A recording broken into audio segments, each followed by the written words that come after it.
Halo sahabat ASN dimanapun berada, saya doakan teman-teman yang lagi berjuang untuk seleksi P3K tetap semangat, semoga di tahun 2025 mendapatkan NIP. Nah oke teman-teman, dari video-video yang saya upload kemarin, ada beragam komentar. Nah yang saya tertarik mau bahas saat ini adalah terkait dengan mekanisme P3K per waktu itu seperti apa. Nah teman-teman, kita perlu menyadari dan kita perlu melihat dulu ke belakang, kenapa sampai ada sebutan P3K per waktu. Jadi, di dalam penyelesaian tenaga non-ASN ini, sebutan P3K per waktu itu ketika ada pembahasan dengan DPR RI. Nah, kenapa ada sebutan P3K per waktu? Jadi, pemerintah menjaga ketika pelamar itu melebihi dari jumlah penetapan. Strategi pemerintah adalah menyelesaikan semua tenaga honorer dan 100% mendapatkan NIP. Artinya harusnya 100% ini penuh waktu teman-teman, tidak ada paruh waktu. Tetapi kenapa ada strategi paruh waktu? Agar di tahun 2025 tidak ada pemecatan massal teman-teman. Ya, kita tahu bersama bahwa banyak teman-teman ini menggantungkan diri ke pekerjaan yang ada di pemerintahan. Ya, mungkin kalau teman-teman ada pekerjaan sampingan tidak ada masalah ketika ada PHK massal. Tetapi bagaimana teman-teman yang memang mencari nafkah melalui non-ASN ini, melalui bekerja di pemerintahan. Nah, jadi kita tidak boleh juga egois dengan diri kita sendiri. Artinya kita harus memikirkan teman-teman kita yang lain. Jadi, harusnya teman-teman kita bersyukur karena ada strategi pemerintah. Ketika dia tidak mendapatkan formasi atau tidak lulus perankingan, maka dia bisa masuk ke paruh waktu. Memang di dalam Kemenpan 347 itu tidak diatur secara spesifik. Kita akan melihat nanti di RPP Manajemen ASN.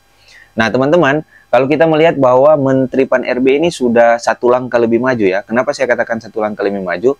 Karena di tanggal 12 kemarin dia sudah keluarkan surat edaran dari Kemenpan-RB untuk teman-teman non-ASN ini yang di tahap 2 masih dalam proses.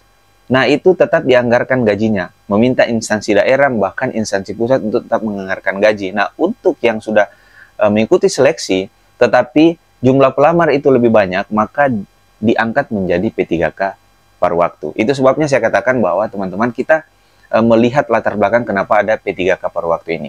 Nah, di kolom komentar video-video saya, ternyata banyak pertanyaan, bagaimana Bang kalau damkar yang kerjanya 24 jam?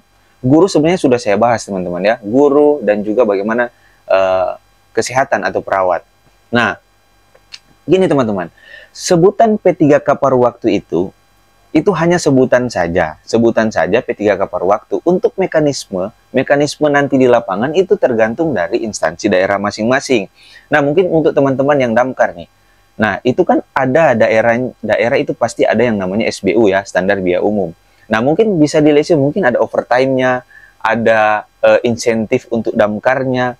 Nah, teman-teman mungkin di daerah masing-masing bisa lihat di situ. Jadi kalau seandainya nanti teman-teman menjadi P3K per waktu, bisa jadi teman-teman bekerja full, tidak seperti yang diharapkan, yaitu P3K per waktu itu dibanding dengan P3K penuh waktu harus setengah pekerjaannya dari P3K penuh waktu. Yaitu kalau P3K penuh waktu bekerja 8 jam, berarti P3K per waktu bekerja itu hanya 4 jam kerja saja. Seperti itu teman-teman ya. Nah, di sini yang harus kita lihat bersama. Jadi bisa jadi nanti kamu sebutannya P3K per waktu tetapi bekerja itu full time. Itu sebabnya saya katakan bahwa yang namanya honor lain-lain, insentif itu kan ada diatur dalam SBU. Untuk insentif juga kan itu tergantung instansi daerah teman-teman masing-masing. Jadi bisa jadi teman-teman paruh waktu tetapi bekerjanya penuh waktu seperti yang komentar pekerjaan damkar yang 1 kali 24 jam. Tidak ada masalah teman-teman.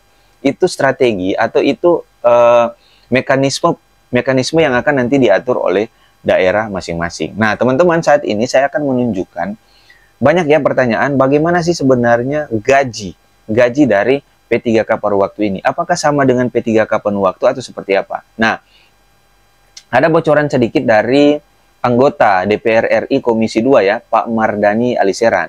Nah, beliau ini salah satu yang memperjuangkan mati-matian tentang tenaga non-ASN ini untuk bisa diangkat menjadi P3K. Nah, teman-teman boleh lihat cuplikan ini.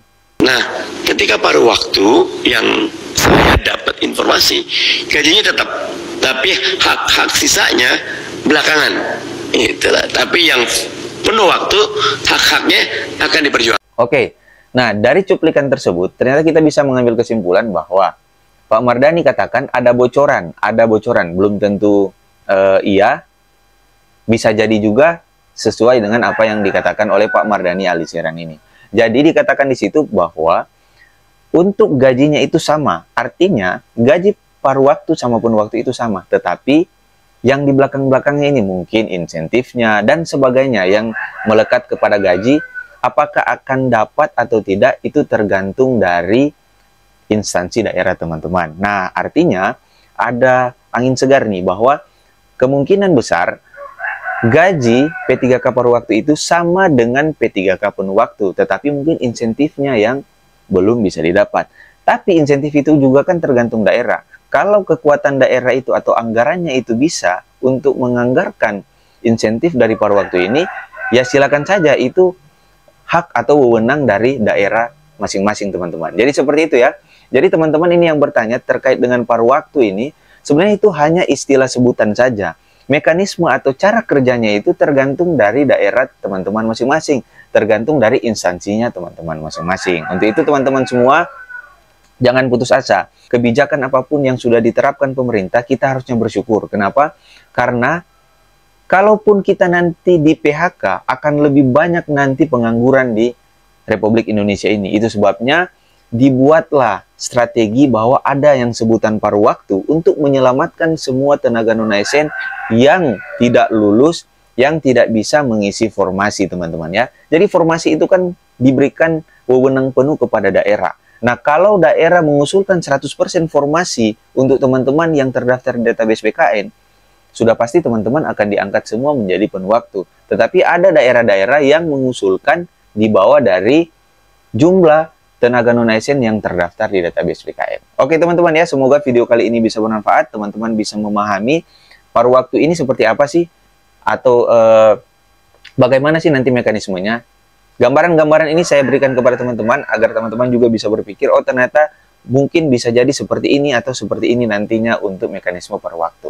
Oke teman-teman, sekian dari saya. Thank you.